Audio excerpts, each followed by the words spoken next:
Yo mga tol, good morning. Nais ko lang yung card natin. Bali, alas 7 na nga ng umaga. Yan, nais ko yung patayan natin para sa ngayong araw. Medyo kanina pa ako gising. Inayos ko lang yung card ko na yun. Ine-edit ko lang. Tapos nag-uusap na kami ni baby. Napasok na rin siya niyan. At yun, paaraw muna tayo dito. Maganda yung araw na yun. Pupunta ako sana yung bike eh. Kasi okay na yung bike na gagamitin ko na kay Mia sa anak ni baby. Inassemble niya na ulit at ready to use na. Kaso nga lang, hindi ko pa mapuntahan ngayon. Sumama yung pakiramdam ko kagabi. Nahilo ko kagabi. Kain na naman kasi ako ng kain eh. Ay, shit. Sarap oh.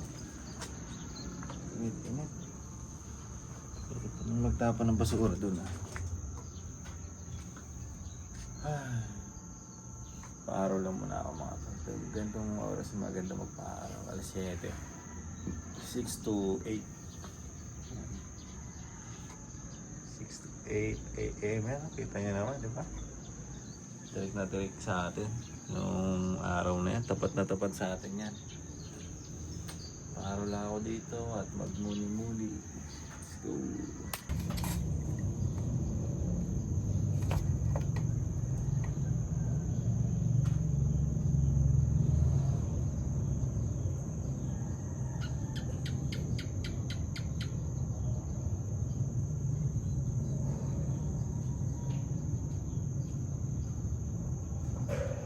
So yung mga tol, 7:30 o magsi-7 ayaw makita ah. 7:23 na. Ayan. 7:23 na ng umaga. Magsi-7:30 na. Tapos na natin magbilad-bilad doon. Maganda sa katawan yung araw na yan. So ngayon, papawis na tayo. Papawis! Papawis tayo mga tol. Yan, sana hindi na umulan ngayon noong nakaraan, di ba, na ulan-ulan. All goods na ang panahon.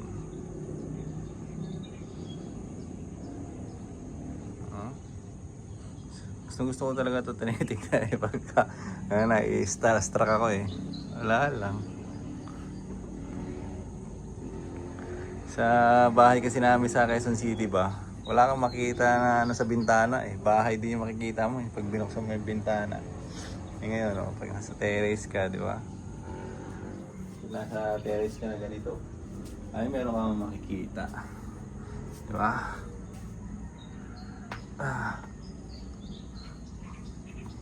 Kagabi, nahilo ako. Kumain ako ng 4 na lumpia sa Calamares. Sabi ko parang nag-iiba na yung pakiramdam ko. Patay tayo talaga na ito. Wala talagang disiplina eh. Minsan yung disiplina eh, no? Na tawag dito. Nababali natin minsan. Kasi tao lang tayo eh. Minsan nagkakamali din. Pero yun, bago lahat, magpapawis na muna ako.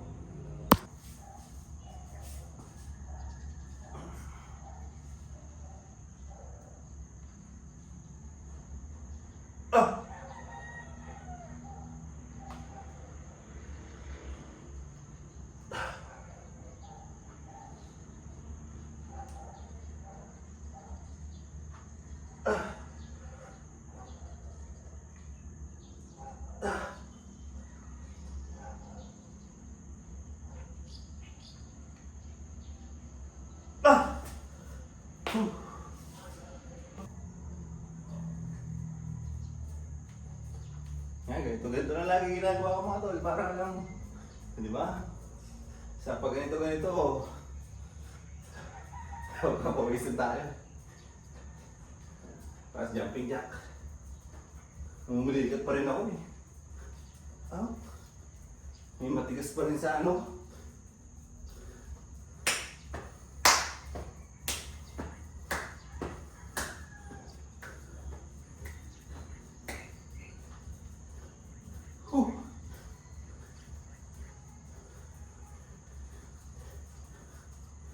May matigas pa rin sa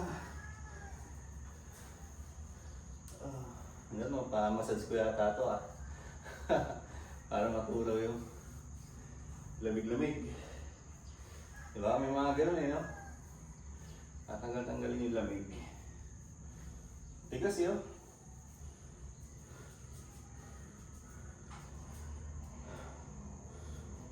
Pagka nakapag-bike na tayo, pag nandiyan na yung bike, subukan natin mag-bike sa mga malapit lang. Kung kaya ko, kahit papasok, mag-bike na rin ako. Bibili lang ako ng ilaw para pagkagabi, makikita ako ng mga motorista rin, di ba?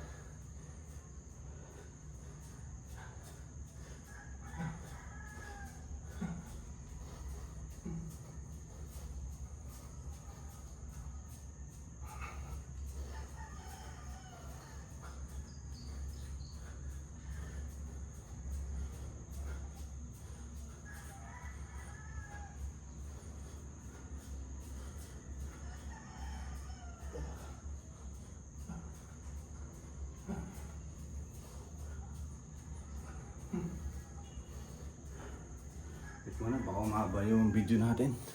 Lessons na natutunan ko from the book The Richest Man in Babylon. Part ito ng bagong series natin dito sa channel kung saan i-breakdown ko ang best lessons mula sa mga paboritong libro tapos ina-apply natin sila sa totoong buhay sa context natin bilang mga Pilipino. Hindi ito based sa theory lang at hindi rin ito pang mayaman lang. Ito yung mga lessons na pwede mong simulan kahit maliit lang ang kinikita mo. Para mas madaling sundan, hahatiin natin ang book sa tatlong parts. Making money, protecting money. Talino, magaling, visionary. At kapag pumalpak naman, ang bilis natin magsabing maling desisyon, greedy, walang disiplina. Pero sabi ni Morgan sa libro, madaling magmukhang matalino kapag tapos na ang laban. Isang example ng libro ay tungkol kay Mark Zuckerberg at Yahoo. Pinuri si Mark dahil tinanggihan niya ang offer ng Yahoo. Pero sa kabilang banda naman, na-criticize naman ang Yahoo dahil tinanggihan nila ang offer ng Microsoft. Pareho silang nagdesisyon based sa impormasyon na meron sila noon. Walang time machine, walang certainty, pero magkaiba ang naging resulta. Dito pumapasok ang luck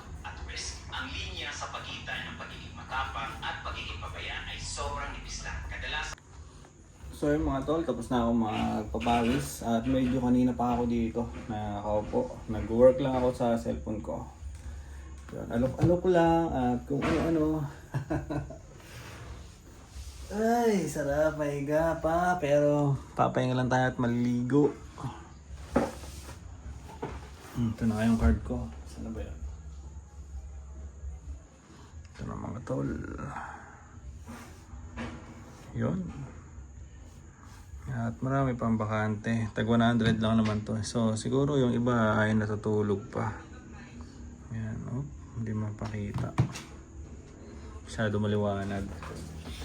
So yun, at magre-ready na ako nito, maliligo at mag-open na naman ang shop. So, let's go! So yun mga tol, kakatapos na natin maligo at aalis na natin ito. Mag-open na tayo ng shop. Ako yung magandang pabango ngayon. Ito yung mga pabango natin. CK. Ewan ko kung anong brand to. Parang bench din to eh. Ito bench din, binigay ito ni Baby. Ito binigay ni Utol, binigay ni Utol. Tapos ito binili ko, siyempre ito yung pinaka the best. Pen. Wala lang. High school pa kasi ako, tanda-tanda ako pa. High school ako eh, ganito na yung pabango natin. Yun o, yun o. Yun o.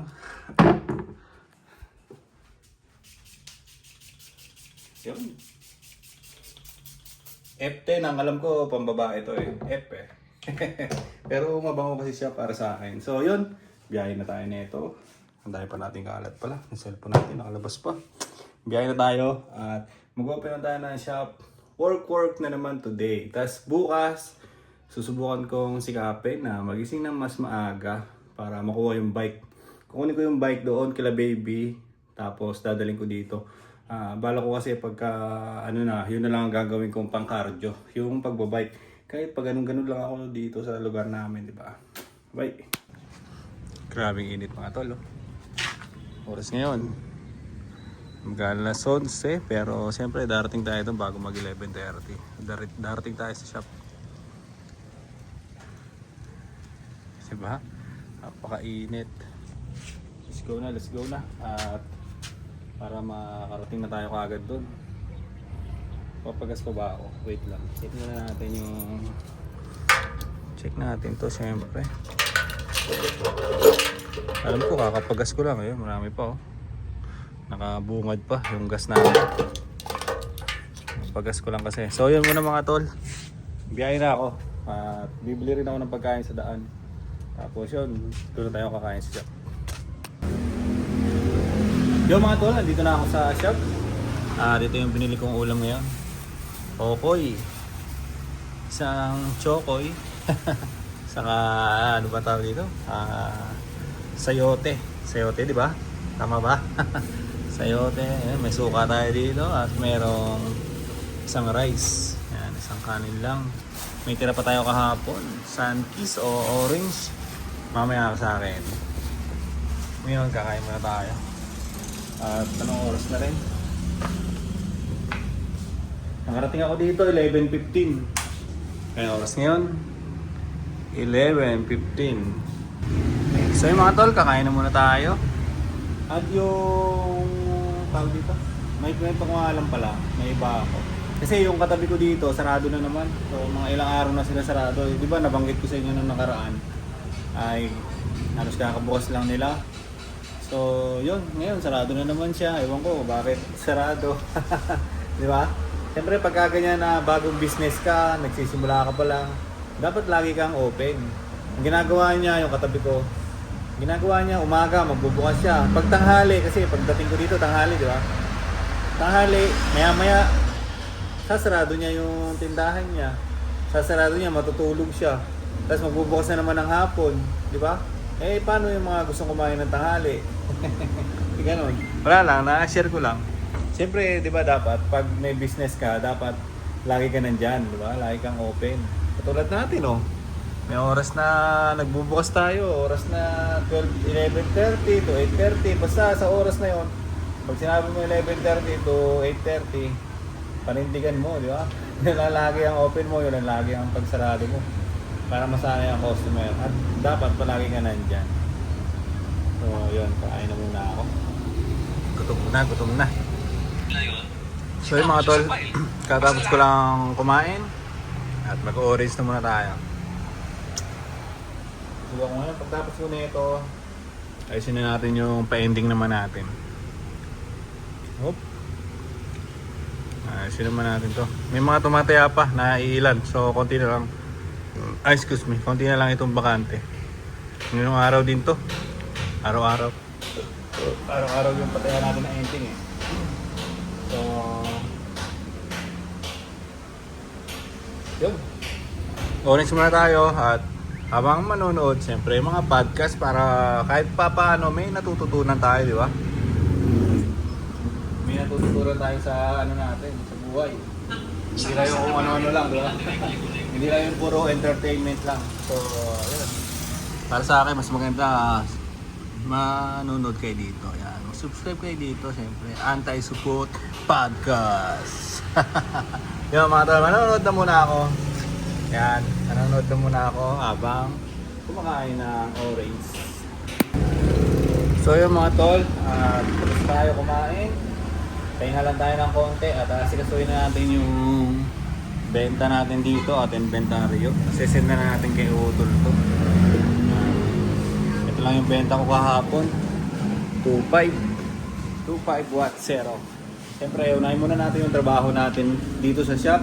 At pagkatapos noon, yun naman pa-ending natin ang asikasuhin. So, yun mga tol.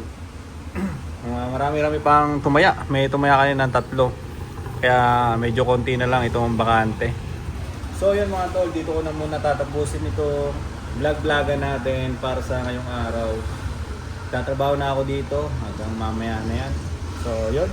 At mag-aalok-alok din ako sa mga ibang bettors ko pa na hindi ko pa nasendan na mayroon akong pataya ngayon. So, yun.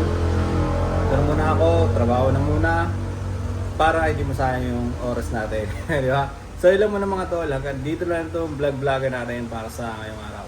Bye-bye!